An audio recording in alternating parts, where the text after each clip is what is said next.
నమస్కారం. నా పేరు అన్నపూర్ణ. నేను శ్రీమద్ పోతన భాగవతాన్ని గేయ రూపంలో, సంక్షిప్త రూపంలో రాయడానికి ప్రయత్నం చేసి, నా వంతుగా నా ప్రయత్నం చేశాను.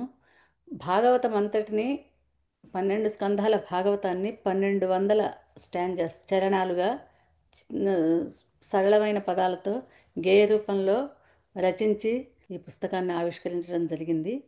అయితే ఈ పుస్తకాన్ని రాసిన గేయ రూపంలో రాస్తూ నేను నా పరిచయాన్ని కూడా ఒక గేయ రూపంలో చెప్పడం జరిగింది. ఆ గేయంతో నా పరిచయాన్ని నేను మీకు తెలియజేస్తాను. పరమేశ్వరుని పాద పద్మంబులను నమ్మి నిత్యాభిషేకములు నిరతాన్నదానములు అనవరతముగ చేసి కీర్తిగాంచిన పుణ్యశాలి సుబ్రహ్మణ్యు పౌత్రిని వినీతను. మా తాతగారు సుబ్రహ్మణ్యం గారు, ఆయన గొప్ప శివభక్తి పరులు. నిరంతరము దేవతార్చన, శివార్చన ఉండే.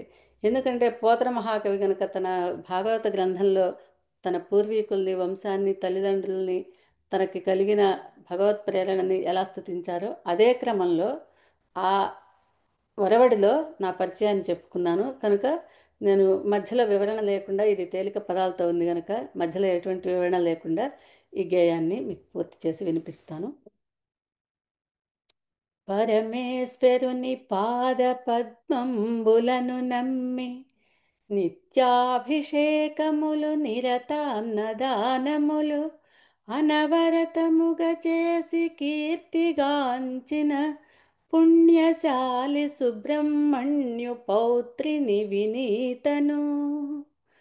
శ్రీరామ పాదములు చిత్తంబులో నిలిపి యోగితుల్యంబైన జీవితంబును గడిపి ధన్యాత్ముడైన అనంతరామాన్వయుని దౌహిత్రినైనట్టి ధన్యజీవిని నతను.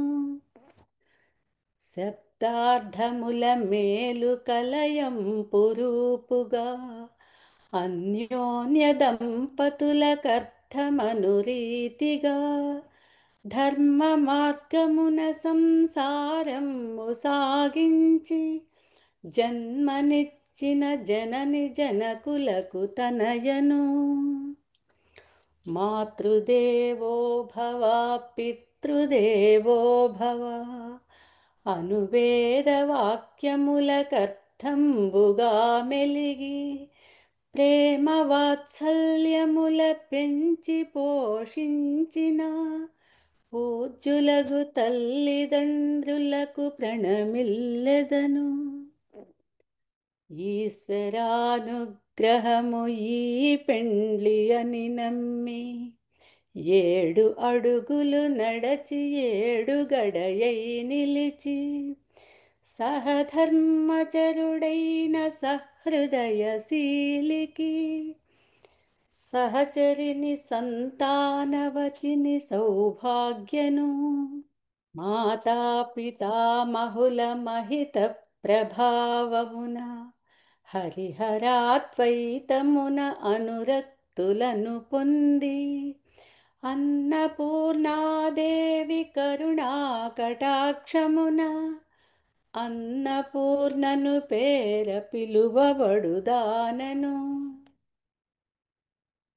సామవేదము వారి సద్వాక్యములను విని చాగంటి గురువుల వాగమృతము గ్రోలి టీటీడి భాగవత సంపుటములు చదివి భక్తి ప్రసార మాధ్యమములు వీక్షించి అల్పమగునా బుద్ధికర్థమైనంతగా సంక్షిప్త భాగవత సుధను గేయముగా ప్రతి నోట భాగవత సుధయ లక్ష్యముగా పలుకగా నెంచి తిని అతి సాహసముగా కావ్యములు శాస్త్రములు ఏ విద్యలెరుగను, హరినామ కీర్తనము దివ్యమని ఎరుగుదును.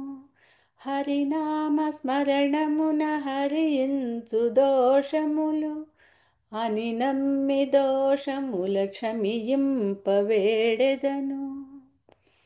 వేదభూమిగ వెల్గు భారతావనియందు వేదస్వరూపుడగు హరితాను కొలువుండు. ఈ పుణ్యభూమిలో జన్మించు జీవులకు భాగవత శ్రవణమే శ్రీరామ రక్షయగు.